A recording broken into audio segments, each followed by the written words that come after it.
ఓం శ్రీ గురుభ్యో నమః. ఓం గం గణపతయే నమః. ఐం సరస్వత్యై నమః. ఓం శ్రీమాత్రే నమః. ఓం త్రయంబకం యజామహే సుగంధిం పుష్టివర్ధనం ఉర్వారుకమివ బంధనాత్ మృత్యోర్ముక్షేయమామృతాత్. ఓం నీలాంజన సమాభాసం రవిపుత్రం యమాగ్రజం ఛాయామార్తాండ సంభూతం తం నమామి శనైశ్చరం. ఓం శనైశ్చరాయ నమః. మనకి ఈ సంవత్సరం 2025వ సంవత్సరంలో మార్చి 30వ తేదీ చాలా విశేషప్రదమైనటువంటిది. ఎందుకంటే ఈ యొక్క రోజున మనకి ఉగాది కావటం, అర్ధరాత్రి మనకి 6 గ్రహాలు మీనరాశిలో సంచరిస్తూ షష్టగ్రహ కూటమి, ఆ తదుపరి పంచగ్రహ కూటమిగా మానవుల మీద, దేశం మీద, ప్రపంచం మీద ప్రకృతితో అనుసంధానం చెందినటువంటి గ్రహాల యొక్క వీక్షణలు ప్రకృతి మీద తన యొక్క ప్రకోపాలని చూపిస్తూ వైవిధ్యకరమైనటువంటి ఎన్నో రకాల ఫలితాలని మన మీద చూపెట్టబోయేటటువంటి సమయం చాలా తొందరగా ఆసనమైంది. అందులో ముఖ్యంగా మనం కర్మకి కారకుడైనటువంటి శని భగవానుడు అందులో చాలా పెద్ద హీరో పాత్ర వహిస్తున్నాడు. ఇప్పటి వరకు దాదాపుగా ఒక 6 సంవత్సరాల నుండి కూడా తన యొక్క స్వక్షేత్రాలైనటువంటి మకర రాశి మరియు కుంభరాశిలో ఎన్నో విధాలైనటువంటి నక్షత్రాలతో అనుసంధానమై తన యొక్క స్వక్షేత్రము, మూలత్రికోణము అయినటువంటి తన యొక్క సొంత ఇళ్లల్లో ఆయన ప్రయాణం చేస్తూ ఎంతోమందిని ఎన్నో రకాలుగా కాపాడుతూ, సరే ఎవరైతే పూర్వజన్మ కర్మాల్ని అనుభవించాలో ఆ కర్మలని అనుభవింపజేస్తూ ఆ శనీశ్వరుడు తన యొక్క మంచితనాన్ని అట్లాగే తన యొక్క ఇబ్బందుల్ని కూడా కలుగజేశాడు. మరి ఈ యొక్క మార్చి 30వ తేదీన శని భగవానుడు మీనరాశిలో సంచరించటం వలన మేషరాశి నుంచి మీనరాశి వారి వరకు ఆ యొక్క శని సంచారం వలన కలిగేటటువంటి ఏలినాడి శని ప్రభావాలు, అష్టమ శనిగ్రహ ప్రభావము, అర్ధాష్టమ శనిగ్రహ ప్రభావాలు ఏ విధంగా ఉంటాయో మరి మనం తెలుసుకుందాం. ముఖ్యంగా శని భగవానుడి గురించి మాట్లాడాలంటే చాలా ధైర్యం ఉండాలి, ఓపిక ఉండాలి, సహనం ఉండాలి. అట్లాగే మేము మాట్లాడితే చూసేటటువంటి మీలాంటి ప్రేక్షకులకి, వినేటటువంటి శ్రోతలకి కూడా చాలా మనోధైర్యం ఉండాలి. ఎందుకంటే గ్రహాల యొక్క వీక్షణలన్నీ కూడా చంద్రుడి మీద ప్రేరితమై ఆ చంద్రుడే మనకి మనస్సుగా రూపాంతరత చెంది ఉంటాడు. కాబట్టి మరి మనోనిగ్రహ అట్లాగే మనోస్థైర్యము మన శరీరాన్ని నిలబెడుతుంది. మన మనస్సు ద్వారా ఎన్నో ప్రకోపాలు లోపల వాత పిత్త శ్లేష్మ అనేటటువంటి త్రిగుణాత్మక రోగాలు కలుగజేసేటటువంటి దోషాలు మనలో ఉన్నాయి. అట్లాగే మనసుతోనే కామక్రోధ లోభ మోహ మదమాత్సర్యాలనేటటువంటి అరిషడ్వర్గాలన్నీ కూడా ఆ మనసు చుట్టూ ఆవాహితమై పరిభ్రమిస్తూ ఉంటాయి. కాబట్టి మరి వాటన్నిటినీ కూడా మనసు అనేటటువంటి ఆయుధాన్ని ఉపయోగించి మనము మన యొక్క పంచేంద్రియాలని కూడా నిగ్రహించుకుంటూ మరి ఈ శని భగవానుడి వలన కలిగేటటువంటి ఇబ్బందులు, కష్టాలు, నష్టాలు తట్టుకుంటూ జీవితంలో ఎవరైనా సరే దీర్ఘాయుష్యవంతులుగా, సంపూర్ణ ఆరోగ్యవంతులుగా ఉండాలనే కోరుకుంటాం. మరి ఈయన ఆయుకారకుడు, ఆయువుని ఇచ్చేవాడు ఈయనే. అట్లాగే ఉచ్ఛ్వాస నిశ్వాసాలకి అంటే మనం నిత్యము కూడా ఎన్నో లక్షల సార్లు మన యొక్క నాసికా రంధ్రాలతో ఈ యొక్క వాయువుని లోపలికి ఆక్సిజన్ ద్వారా పంపించి బయటికి కార్బన్ డైఆక్సైడ్ ద్వారా మనం వదులుతూ ఉంటాం. మరి కార్బన్ డైఆక్సైడ్ శని భగవానుడు క్లీన్ చేస్తేనే మనకు ఉన్నటువంటి లోపల చెడు బయటికి వెళ్ళిపోతూ ఉంటుంది. కాబట్టి ఆక్సిజన్ ఒకటే కాదు, కార్బన్ డైఆక్సైడ్ కూడా మన యొక్క ఉచ్ఛ్వాస నిశ్వాసాలు మన ప్రాణం నిలబడటంలో సరి సమానమైనటువంటి తూకం కలిగి ఉంటుంది. కాబట్టి ఆ మహానుభావుడైనటువంటి శనైశ్వరుడు కలుగజేసే ఇబ్బందుల కన్నా ఆయన మన యొక్క దేహాన్ని నిలుపుతాడు. మన యొక్క మనస్సుకి ఏకాగ్రతని, సరైనటువంటి ప్రణాళికలు ఏ సమయంలో ఏ నిర్దేశితంలో ఏ పని చేయాలి అనేటటువంటి దాన్ని ఒక క్రమబద్ధంగా వాటిల్ని రూపాంతరత చేసుకుంటే, అట్లాగే ఎవరితోనైనా మాట్లాడాలన్నా మనకున్నటువంటి ద్వాదశ రాశులు, ద్వాదశ భావాలుగా ఎన్నో భావాలని మన మీద ప్రభావితం చేస్తూ ఉంటాయి. ప్రతి మనిషికి చిన్న లేదు, పెద్ద లేదు. మరి ఈ యొక్క మానసిక చర్యలన్నీ కూడా ఆ శని భగవానుడి యొక్క అనుగ్రహం చేత మాత్రమే ఓర్పుని, సహనాన్ని, దయా దాక్షణ్యాలని అట్లాగే అవతల వ్యక్తులతో మాట్లాడే స్వభావ లక్షణాలని బట్టి మనకి లాభాలు కలుగుతూ ఉంటాయి, ఆయువు పెరుగుతూ ఉంటుంది. ముందు ముఖ్యంగా ఈ శనిచరుడు మనసు మీద ప్రభావితం చేస్తూ ఉంటాడు. అంటే తను ఉన్నటువంటి నక్షత్రాల పరంగా ఎప్పుడూ కూడా ఏ గ్రహమైనా సరే తనంతట తాను ఏ రకమైనటువంటి ఫలితాలను ఇవ్వజాలదు అని శాస్త్ర ప్రమాణం. ముఖ్యంగా శని మహానుభావుడు మరి మీనరాశిలో పూర్వాభాద్ర నక్షత్రం 4వ పాదంలో ఈ యొక్క మార్చి 30వ తేదీ నుండి తన యొక్క చారణ సలుపుతూ మరి అందులో ఏప్రిల్ 27వ తారీఖు వరకు కూడా అదే నక్షత్రంలో తన యొక్క ప్రభావాన్ని చూపిస్తూ ఉంటాడు. ఆ తదుపరి ఈ శని భగవానుడు జూలై 13వ తేదీన శని భగవానుడు తన యొక్క సొంత నక్షత్రమైనటువంటి ఉత్తరాభాద్ర నక్షత్రంలో ప్రవేశించి ఆ తదుపరి అక్టోబర్ 5వ తేదీన మీనరాశిలోనే పూర్వాభాద్ర నక్షత్రంలో వక్రగతిని ఆల్రెడీ శనీశ్వరుడు జూలైలో ప్రారంభం చేసి మళ్ళీ నక్షత్రపరంగా అక్టోబర్ 5వ తేదీన పూర్వాభాద్ర నక్షత్రంలో వక్రగతిని పొందుతాడు. మరి ఈయన మీనరాశిలో మరి రుజుమార్గం అంటే స్ట్రైట్ వేలో ఎప్పుడు వస్తాడంటే నవంబర్ 28 వరకు.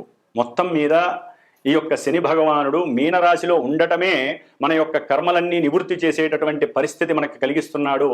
పూర్వజన్మల్లో మిగిలి ఉన్నటువంటి పుణ్యాన్ని ఈ జన్మలో మనము దేవతా ప్రతిష్టల ద్వారా కానీ లేకపోతే ఆయన జలరాశిలో ప్రవేశిస్తున్నాడు కాబట్టి నదులు, బావులు ఇలాంటివి తవ్వటం ద్వారా కానీ, నదుల యొక్క అనుసంధానం చేయటం ద్వారా కానీ, అంటే కొంతమంది కీర్తివంతులైనటువంటి ప్రజానాయకులు ఉంటారు, పెద్ద పెద్ద గొప్పవాళ్ళు, వాళ్ళు ఈ విధంగా నదులు, చెరువులు వీటిని గనక కాపాడినట్లయితే శని భగవానుడి యొక్క ఆగ్రహం బదులు అనుగ్రహం కలుగుతుంది. అట్లాగే ఈ శని భగవానుడు మీనరాశిలో ఈ నక్షత్రాలలో అంటే పూర్వాభాద్ర నక్షత్రం, ఉత్తరాభాద్ర నక్షత్రం, ఆ తదుపరి రేవతి నక్షత్రం 3 నక్షత్రాలలో పరిభ్రమించడం వలన రకరకాలైనటువంటి దివ్యకరమైనటువంటి శుభాలు అశుభాలు కలిగే పరిస్థితులు ఉంటాయి. అట్లాగే ఈ యొక్క శని భగవానుడు మరి 30వ తేదీన మనకి మీనరాశిలో ప్రభావితం అవటం ద్వారా ఏ రకమైనటువంటి ఏ రాశుల వారికి ఏ రకమైనటువంటి ప్రభావాన్ని సూచిస్తాడనేది తెలుసుకోవడం. అట్లాగే ఈ శని భగవానుడు ఇప్పటి వరకు 30వ తారీఖు వరకు కూడా కొన్ని రాశుల వారికి ఏలినాటి, అష్టమ, అర్ధాష్టమ శని రూపాలతో వారిని ఎన్నో రకాల ఇబ్బందులు, కొన్ని మంచి చేసినటువంటి పరిస్థితి. ఇప్పుడు ట్రాక్ అనేది మారుతోంది, అంటే మీనరాశిలోకి మారుతున్నాడు. అంటే కొన్ని రాశుల వారికి ఈ యొక్క ప్రభావాలు తగ్గి కర్మ ప్రారంధాల నుంచి నివృత్తి జరిగి మరికొన్ని రాశుల వారికి ఈ యొక్క శనిగ్రహ ప్రభావం చేత మనకి కర్మని అనుభవించేటటువంటి మంచి శుభకరమైనటువంటి పరిస్థితులు కనిపిస్తున్నాయి. ముఖ్యంగా పూర్వజన్మ కర్మస్థితుల్ని ఈ జన్మలో పరిపూర్ణంగా అనుభవింపజేసేటటువంటి వాడు శని మహానుభావుడు. మరి ఒక బంగారపు ముద్దని మనం గనక ఏ విధంగా అయితే పలు రకాల యాసిడ్స్లో ముంచి వాటిని బంగారపు ఆభరణంలా తయారు చేసి మనం ధరిస్తే ఎంత దగదగా మెరిసిపోతూ 10 మంది యొక్క ఆలోచనలు, వారి యొక్క దృష్టి మన మీద పడి మనల్ని మెచ్చుకుంటారో ఆ విధంగా ఒక బంగారపు ఆభరణాన్ని 7.5-8 సంవత్సరాలు ఆయన ఈ మీనరాశిలో ఉండి కొంతమంది నక్షత్రాల వారికి, రాశుల వారికి ఆ బంగారపు ఆభరణం ఇచ్చేటటువంటి విలువైనటువంటి పరిస్థితిని ఈ శని భగవానుడు కలుగజేస్తున్నాడు. కాబట్టి ఆ రాశుల వారు తగినట్టుగా రెడీగా ఉండండి. ముఖ్యంగా ఆయన తయారు చేసేటప్పుడు ఎన్నో రకాలైనటువంటి శారీరకమైనటువంటి సమస్యలు, మానసికమైనటువంటి దుర్యోగాలు, అట్లాగే ఇంకా ఎన్నో రకాల ప్రమాదాలు, కష్టాలు అన్నీ ఇస్తూ ఉంటాడు. కాబట్టి ఈ 7.5 సంవత్సరాలు ఆయన ఒకే విధమైనటువంటి ప్రక్రియలు చేయడు.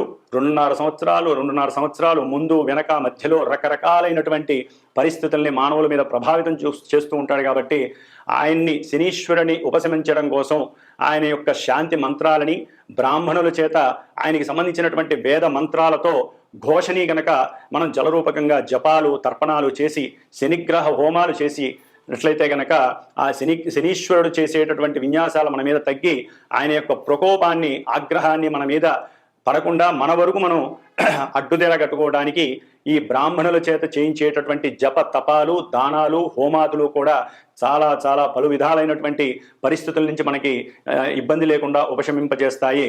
కాబట్టి శని భగవానుడిని మార్చి నుంచి కొంతమంది రాసులు, కొన్ని రాసుల వారు, నక్షత్రాల వారు ఆరాధించుకోవడం ద్వారా చాలా విశేషమైన ఫలితం ఉంటుంది.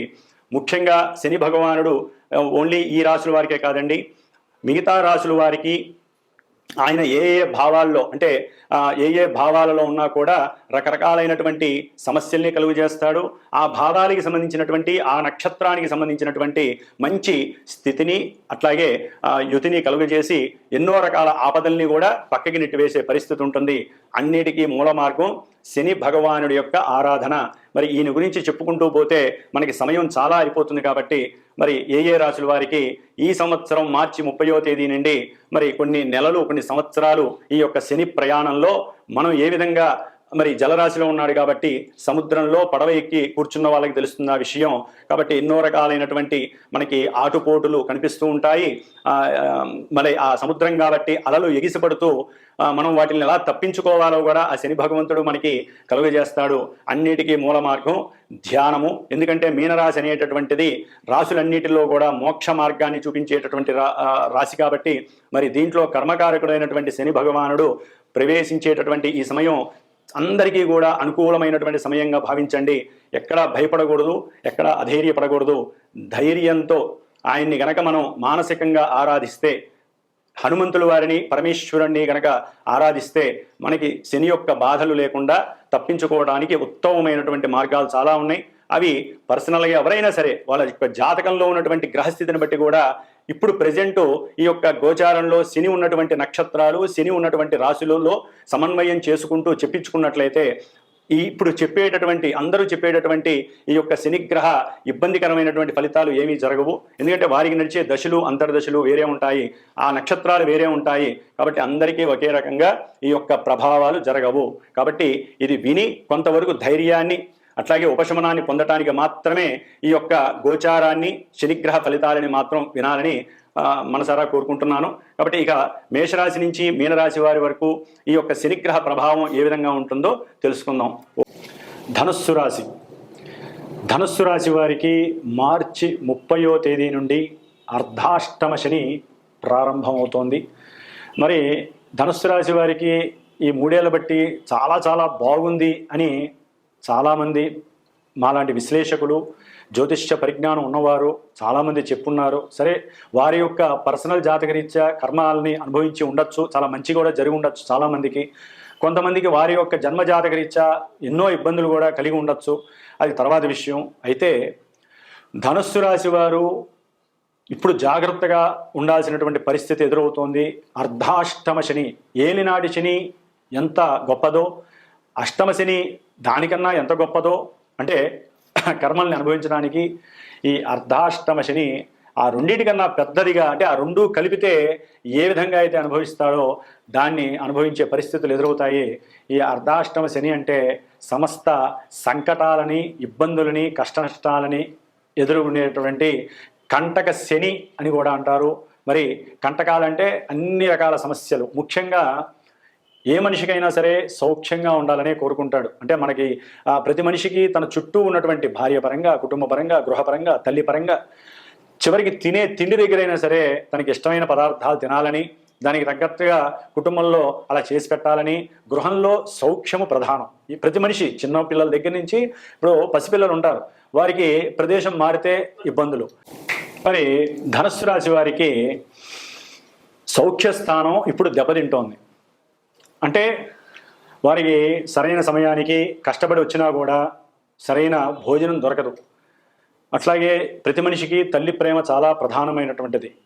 అంటే చిన్నప్పుడే కాదు, ఆ మనిషి చివరి క్షణం వరకు తన తల్లితో గనక ఉన్నట్లయితే, ఎక్కడైనా సరే దూరంగా ఉన్నా ఎక్కడైనా, మరి తల్లి వలన సరైనటువంటి ప్రేమ, ఆదరణ, ఆప్యాయత ఇవన్నీ కూడా సౌఖ్యానికి సంబంధించినవి.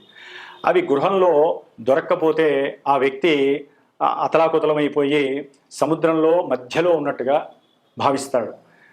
ఎన్ని రకాలైన సమస్యలైనా ఉండనివ్వండి. ముఖ్యంగా ఈ యొక్క చతుర్థంలో ఉన్నటువంటి శని మీనరాశిలో ఉండి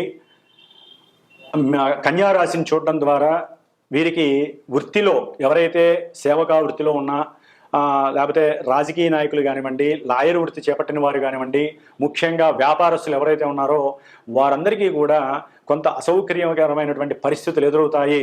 ఐటీ పరమైనటువంటి ఇబ్బందులు, అంటే ఇన్కమ్ ట్యాక్స్కి సంబంధించినటువంటి పరిస్థితులు ఎదురవుతాయి. అట్లాగే ప్రయాణం, ఈ ధనుస్సు రాశి వారు ఎవరైతే ఉంటారో ప్రతి ప్రయాణంలో ఆటంకాలు, అడ్డంకులు, ఆర్థికపరమైనటువంటి నష్టాలు కలుగుతాయి. ఎవరైనా సరే గృహాన్ని నిర్మించుకోవాలి అని అనుకుంటారో వారు కొంత ఆలోచించుకొని ప్రయత్నం చేయండి, తొందరపాటుగా చేయకండి. ఎందుకంటే కొంచెం ఇబ్బందికరమైనటువంటి పరిస్థితులు. నెక్స్ట్ ఇంకా చాలా టైం ఉంది, ఆ టైంలో ఆ గ్రహం మిమ్మల్ని శాసించినప్పుడు చేసుకోవచ్చు. తొందరపడి మాత్రం ప్రారంభం చేయకండి. ఆర్థికంగా నష్టపోయే పరిస్థితులు ఎదురవుతాయి. చేసినటువంటి అప్పులు వాళ్ళు కూడా మీకు బెడదగా తయారవుతారు. వారు మిమ్మల్ని పెట్టేటటువంటి క్షోభకి చాలా అసౌకర్యవంతంగా ఫీల్ అయ్యి మానసిక వేదన ఎక్కువగా ఉంటుంది. గృహంలో అన్నదమ్ముల మధ్య కొంత అసౌకర్యకరమైనటువంటి వాతావరణం ఏర్పడుతుంది. మాట అనుకొని మధ్యలో వచ్చినటువంటి తల్లికి కూడా అగాధం కలిగి వారు గొడవలు కయ్యాల వలన తల్లికి ఆపద కలిగేటటువంటి అవకాశం ఉంటుంది. ఎందుకంటే చతుర్థ స్థానంలో శని మహారాజు ఉన్నాడు అంటే తల్లికి గండంగా భావించేటటువంటి పరిస్థితి.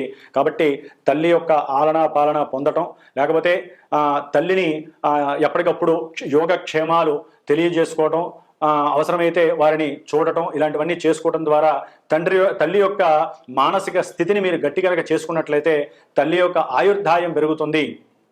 అట్లాగే ఈ యొక్క శని మహానుభావుడు 6వ స్థానమైనటువంటి వృషభ రాశి మీద తన యొక్క తృతీయ దృష్టి వలన ఉద్యోగంలో వీరికి స్నేహితుల ద్వారా, అంటే చేసే సేవకా వృత్తిలో స్నేహితుల ద్వారా ఆకస్మికంగా ధన నష్టము, వారికి అప్పులు ఇవ్వడం ద్వారా వారు ఇవ్వకపోగా మీకు శత్రువులుగా తయారయ్యే అవకాశము, దాని ద్వారా మీ పైన లేనిపోని కేసులు పెట్టడము, దాని ద్వారా మీరు ఎంతో ఇబ్బందులు పడే అవకాశము ఉంటాయి. ముఖ్యంగా మీ ఆరోగ్యాన్ని జాగ్రత్తగా చూసుకోవాలి. అరికాళ్లలో సమస్యలు, అంటే లేనిపోని సమస్యలు చాలా ప్రారంభమవుతాయి. కాబట్టి పాద సంరక్షణ చేసుకోవడానికి కొంత నడుం బిగించండి.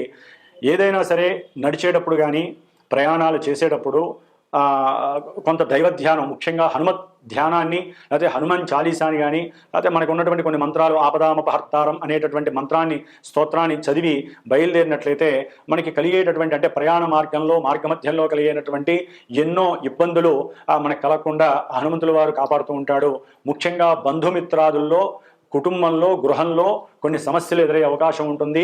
అప్పటి వరకు మిత్రులుగా ఉన్నటువంటి బంధువులు, మిత్రాదులందరూ కూడా శత్రువులుగా మారే అవకాశం ఉంటుంది. ఒక రకంగా చెప్పాలంటే అంతర్గత శత్రువులు ప్రారంభమయ్యేటటువంటి సమయంగా భావించవచ్చు. మీరు ఎదుగుతున్నటువంటి పరిస్థితి, ఎవరైనా సరే ఉద్యోగ ధర్మంలో వాళ్ళకి ప్రమోషన్ వచ్చి ధనలాభం చక్కగా వచ్చిందనుకోండి, అది చూసి కుటుంబంలోనే శత్రువులు మీకు వీనైపోతారు.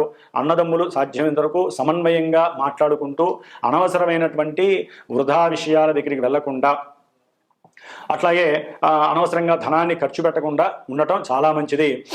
ముఖ్యంగా ఈ శని భగవానుడు విద్యార్థులకి పోటీ పరీక్షలలో కొంత ఇబ్బందులు, వారి యొక్క మానసిక ఆలోచనలు పరిపరి విధాలుగా వెళ్ళటం వలన సరైనటువంటి కాన్సన్ట్రేషన్ లేక వారు రాసేటటువంటి వ్రాత పరీక్షల్లో విద్యార్థులు కొంత ఇబ్బందులను ఎదుర్కొనే పరిస్థితులు కనపడుతున్నాయి.